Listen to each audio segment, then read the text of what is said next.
Monsieur le maire de la Plaine des Palmistes, Madame la vice-présidente du conseil régional, Monsieur le représentant du conseil départemental, Mesdames et Messieurs les élus, Monsieur le vice-président du mouvement associatif de La Réunion, Madame la représentante de la CAF, Mesdames et Messieurs les responsables et bénévoles associatifs, Mesdames et Messieurs, en vos grades et qualités. Je suis très heureux et honoré aujourd'hui d'être parmi vous pour représenter le préfet de La Réunion à la conférence territoriale de la vie associative. En son nom, mais aussi au nom de tous les participants qui sont ici rassemblés, je tiens à remercier la commune de la Plaine des Palmistes pour son accueil, ainsi que l'ensemble des partenaires qui ont contribué à l'organisation de cette manifestation. J'ai une pensée également pour les jeunes qui ont réalisé la fresque de l'engagement visible dans le hall et bien entendu pour les collègues de la Drages qui ont œuvré à l'organisation de cette manifestation. Vous aurez, à n'en pas douter, tout loisir d'échanger dans le déroulement de cette conférence sur les thèmes qui vous tiennent à cœur, vous rassemblent et font du tissu associatif l'un des ciments de la vie de notre nation. Il y a, vous le savez, 1 300 000 associations actives en France, animées par 16 millions de bénévoles et 1 800 000 salariés. Des conférences comme celle-ci sont organisées dans toutes les régions de France et La Réunion, bien entendu, s'inscrit dans cette dynamique. Cette nouvelle édition, qui rassemble plus de 300 inscrits sur 2 jours, a été précédée, vous l'avez rappelé, par des conférences tenues en 2017 et 2019 qui ont connu la même affluence. C'est dire si la vie associative est importante pour notre île, voire essentielle au maintien de nos liens sociaux, de notre cohésion sociale. Ce dynamisme dit quelque chose de vos engagements respectifs, tournés vers les autres et maintenus en dépit des difficultés, et notamment après la crise sanitaire à laquelle nous avons tous collectivement dû faire face. On recense, vous l'avez dit également, environ 15 000 associations à La Réunion, de toute taille, actives dans bien des domaines: éducation, culture, sociale, santé, environnement, défense des droits, sport, loisirs et d'autres terrains d'activité encore. Bref, des activités qui embrassent la vie de nos concitoyens, les différents aspects de la vie de nos concitoyens. Plus de 19 000 salariés y travaillent, de même que 140 000 bénévoles environ.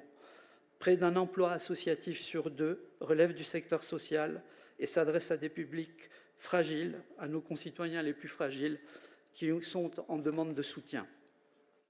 L'activité, évidemment, du monde associatif s'inscrit dans un cadre renouvelé, notamment au travers du contrat d'engagement républicain qui vise à réaffirmer et conforter les valeurs et principes de notre pays. Et j'ai bien entendu, Monsieur le Président, vos propos à ce sujet. Vous avez également évoqué la charte des engagements réciproques de La Réunion, élaborée en partenariat et toujours en vigueur, à laquelle il convient de donner vie et de donner une traduction concrète sur le terrain et dans les actions que nous entreprenons, car elle reconnaît les associations comme des vecteurs de solidarité qui travaillent précisément à abolir les clivages, les inégalités, et rappelle surtout la nécessité du dialogue entre la puissance publique, assumée par l'État, et les collectivités territoriales, garantes de l'intérêt général, et le monde associatif. Le déploiement depuis 2023 du guide asso vise ainsi à conforter la structuration des associations, tant en termes de gouvernance que de formation de bénévoles, d'élaboration d'un projet social, d'un plan d'action ou d'une stratégie financière appropriée.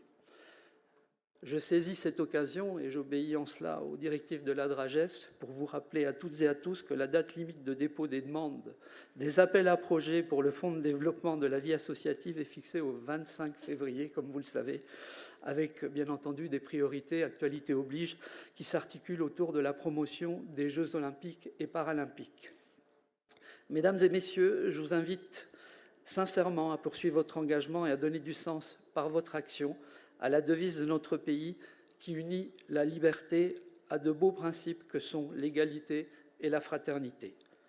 L'association est au cœur du modèle réunionnais, elle est la base du pacte social de notre territoire. Et même si les défis qui nous attendent sont grands, je nous sais capables de les relever ensemble. Vous pouvez compter sur l'aide de l'État pour vous accompagner. Enfin, pour conclure mon propos, et je serai dans les temps, je citerai Léon Bourgeois. président du premier conseil de la Société des Nations et lauréat du prix Nobel de la paix en 1920 et accessoirement préfet dans plusieurs départements dans une vie administrative antérieure à ses fonctions politiques. L'association, c'est l'apprentissage de la vie sociale. C'est faire sur un petit espace, dans un petit domaine, l'image réduite, visible pour quelques-uns, de ce que doit être la grande société humaine. Je vous remercie de votre attention.